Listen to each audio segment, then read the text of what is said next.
Well,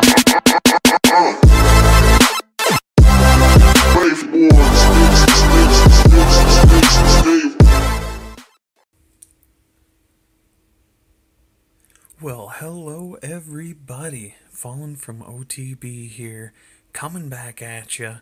Finally, hope you didn't hold your breath here. Um, we got a war that is worth coming back from a YouTube retirement to show y'all. Here we had a war, and I promised the guys if we won this one, I was gonna come and do a vid on this war. Now, I didn't get an opportunity to go over all the excellent attacks that were on here, but we have enough. The boys in blue are coming in, doing the major damage here to a clan that we, at least here in OTB history, know as AMSTERDA, down from Brazil.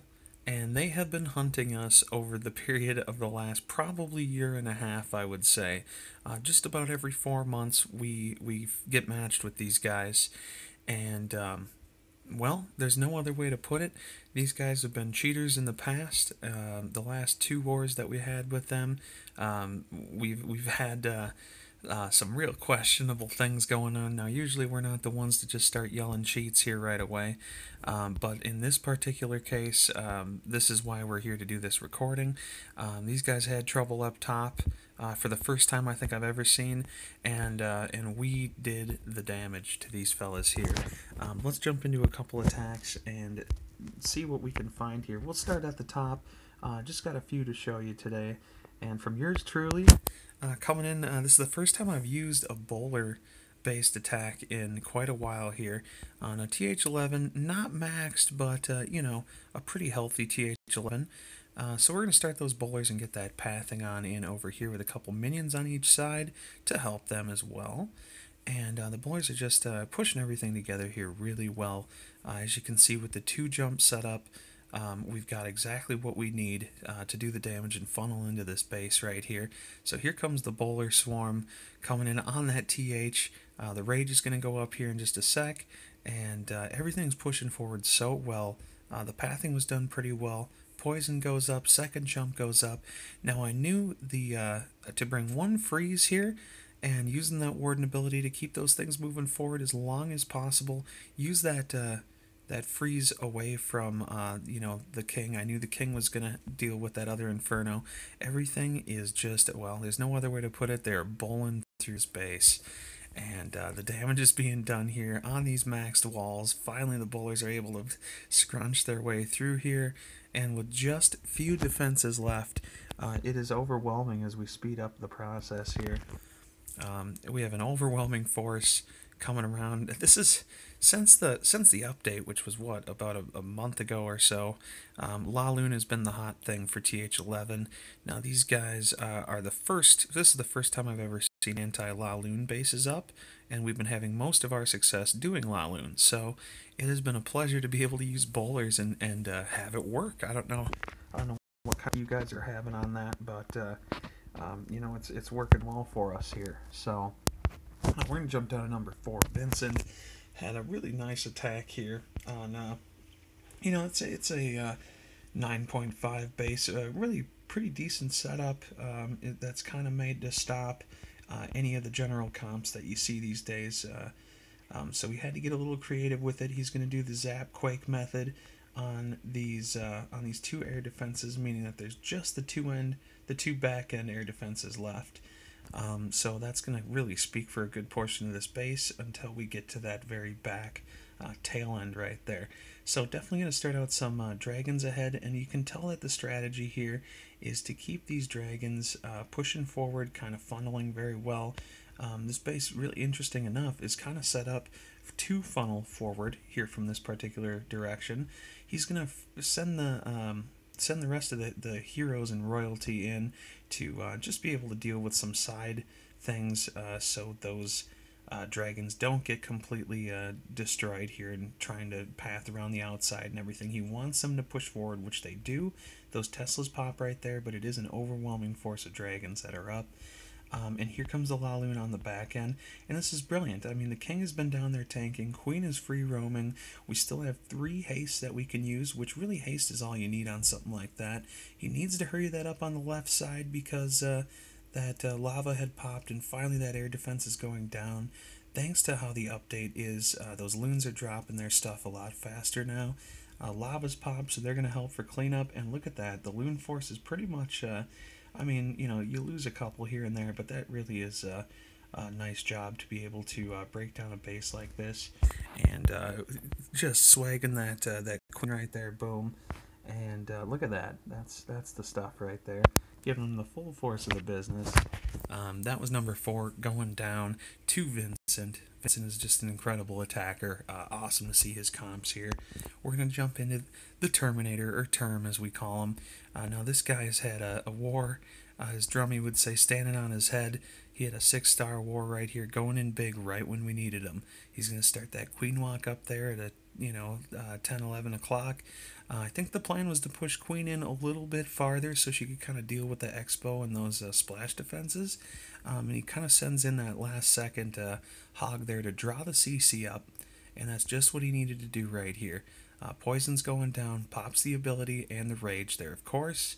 It's sometimes it is just better to pop that, pop those the rage when you can, because you do not want to lose your queen on an early portion of a queen walk. So she's going to take care of that defense as the bowlers are starting on the other side, just working a little bit of pathing down, which is just what we need. And you'll notice how those defenses go down, and then the Velks are in right away to do their trick as well.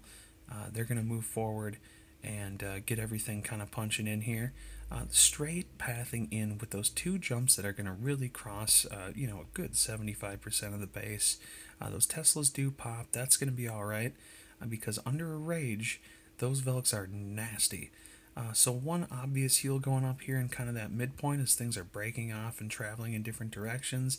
They've got the king to deal with over there. A few things go splashing up on vacation right there, but that'll happen.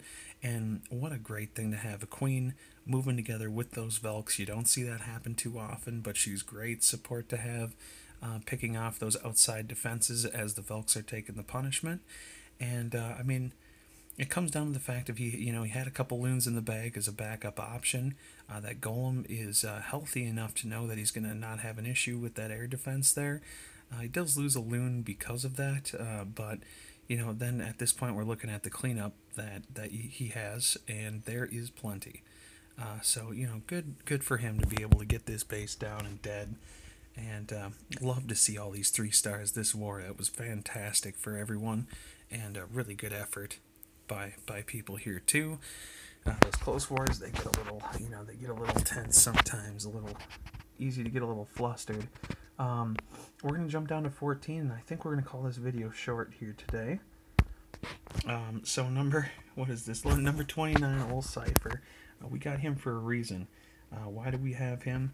Because who needs heroes? We want to prove that heroes are a bit overrated, which is completely not the truth. So yeah, he's got the Zap Quake right there in the core. He's already dealt with 2 of those main defenses, just with a couple air Ds left in the CC pull. A little bit of a Tesla farm up top there as expected, and going to lose a couple troops here to the CC. That's going to happen. That's fine. Starting in toward the queen, which is great. Going to get the queen picked off nice and early. No issues with that. And everything's just kind of pushing forward right here. Those drags are starting. They're going to get hung up there on the TH for a bit. Finally, we're going to start going after the defense, and that's going to work out all right. And slowly he's starting the Laloon here from all the angles, and that's perfect. He's got a haste up there when he needs it. And other than that, that Tesla farm up there proves to always be a little bit of an issue sometimes. That's why they're added into some of these bases. But that lava is still alive, and that's great, because that thing can hang on for just a little bit longer to soak up a little bit more damage on those defenses as they're passing by and moving forward. The loons do go down, but now here you have the protection of that big old Laloon, or that lava, up top there, and still a couple dragons to do the business and work. Dragons are always going to overcome, when they're needed to. And finally, there we go, that lava bus. And really, at this point, we're looking at just good cleanup troops to get in there and get it done. The final loon goes down, but we do have those dragons still. And gonna do a little bit of a poison job there on the king, just to kind of slow him down, so those drags don't go running across the earth to have to deal with them. And there we go on our last defense right there. Oh, but who needs heroes when you got a dragon and you got your Laloon to come in and do the work? The Zapquake, it still works. We've seen before that it used to be effective, and now it still is effective, but it's not like you can use that every time. You need to be able to have a plan, because you're short a lot of spells when you have to do it that way, and gotta give them good props for that. Not even a quake there. I don't know what I'm talking about. Maybe I'm behind the times here as well. But he was able to zap those things on down, and no issues at all whatsoever getting through that base. And what can I say? I'm impressed with the crew, as always. We have kind of a newer lineup that's going on here. Pleasure to have Onyx aboard. Term is new. Alpha's new. Bruta. Snow has always been here for us. Vincent is an excellent contribution. We've always got Ashton there doing his job, getting it done with the 6 stars. Look at that 6-star streak right here. 52 Zen, our TH 10.5. He's an angel when it comes to some of this. Fernando coming back, proving his way here. That dude is on fire as well here. JR, Derek has been with us for a long time. Heisenberg coming in, getting a couple close 2 stars right there. That's going to happen. Ronek is an alt. That's all right. He's kind of trying to do some dirty work there. Turbo, Kevin, an old schooler here, coming in, busted in a 3-star here. We got Guido, who brought in some great friends and really good guys that are helping out the team a lot here. Again, the many alts. Athena is going to sit there and speak for the crew. Mazer Rackham, hopefully, that's the guy from Ender's Game, and what a beast he is. So he's going to improve. Almost got that 100%. Little issue here. That Asian guy. Everybody needs one. So thanks for being our token Asian guy. Killer Bees once again came with the crew over here. Ricky even making an appearance, first war in a long time. Big shout out to Drummians, and he's gonna be leaving the game here. But what a fantastic YouTuber! He keeps people so entertained all the time. Drum Gaming on YouTube. Always great content on there, and you can watch him flop around like an awesome idiot that we love, and get the job done, show us some good content. Lucifer kind of holding down the very bottom right there. Turbo's doing his job as well, and I just, and a big shout out to some of the guys that weren't in the war, who are always just helping things, get going here. Sagris has been my man since day one. That dude knows how to get it done. We got heroes down and stuff. Chris, great player. Got all these guys. Mike B coming back after a little bit of a break as well. I am more than excited to get him in wars here in the future. We got Baby Ash there doing his baby best. As always, guys, this is a huge shout out to you. I don't know how many videos are going to come after this. I only hope we can do a couple, every month or two. And the game has changed so much. So looking at OTB Gaming YouTube, starting back at when people was doing go-hos and even dragons were relevant back in what we call the Dragon Age. It's just so cool to see the transformation of this game. There have been ups, there have been downs. But no matter what, OTB is always here to go through it. And just taking a look at the war log here, I mean, the 344 and 49, damn right it is something to brag about. We've had some adjusting issues, so we have some red in here, but it's been a trip for us, and I think it's so nice to have everybody here as part of the team. We're not going anywhere, folks. We're going to be hanging around here, and we're going to be looking forward to killing some bases if we're lucky enough to get matched up with any of the viewers here of these videos. That is, if anybody even does view them. Um, you know, the strategy is always there, and that's what's really special. So this isn't goodbye, but this is, we'll see you someday kind of a video here for you guys. So everybody take care. It's a pleasure to have you on board. Thanks so much for watching the videos. Really appreciate you. And this is Fallen from OTB, signing off.